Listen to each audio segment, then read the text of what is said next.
Satyabama Institute of Science and Technology, Chennai and Sriperumbudur.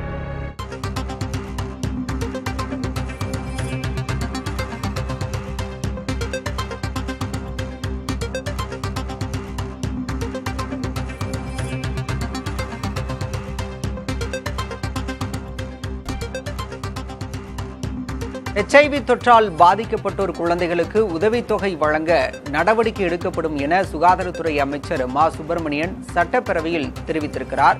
முதலமைச்சரின் கவனத்திற்கு கொண்டு சென்று இந்த உதவித்தொகை திட்டம் செயல்படுத்தப்பட நடவடிக்கை எடுக்கப்படும் என்ற உறுதியை சுகாதாரத்துறை அமைச்சர் மா சுப்பிரமணியன் சட்டப்பேரவையில் தெரிவித்திருக்கிறார். தமிழகத்தில் 1,57,000க்கும் அதிகமானோருக்கு HIV தொற்று பாதிப்பு இருப்பதாக சட்டப்பேரவையில் அமைச்சர் மா சுப்பிரமணியன் தெரிவித்திருக்கிறார்.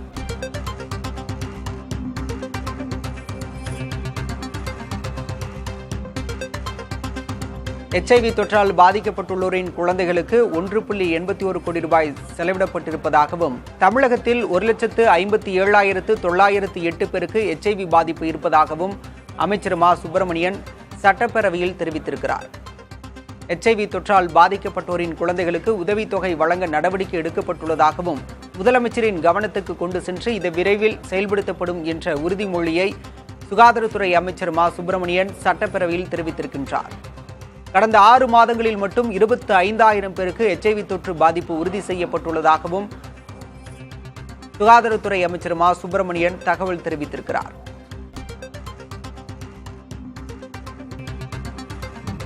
கடையநல்லூர் சட்டமன்ற தொகுதியை பொறுத்தவரை இதுவரை தொடர்ந்து கூட்டு மருந்து சிகிச்சை எடுத்து வரும் HIV எய்ட்ஸ் தொற்றாளர்கள் 446 பேர் இருக்கிறார்கள். 446 பயனாளிகளில் 364 பேருக்கு ஏற்கனவே அரசால் வழங்கப்படுகிற பல்வேறு திட்டங்கள் வழங்கப்பட்டு வருகிறது. வருவாய்த்துறையின் மூலம் உழவர் பாதுகாப்பு திட்ட விதிகளின்படி HIV தொற்றால் பாதிக்கப்பட்ட உழவர்களுக்கு மாதந்தோறும் ரூபாய் 1000 ஓய்வூதியமாக வழங்கப்பட்டு வருகிறது.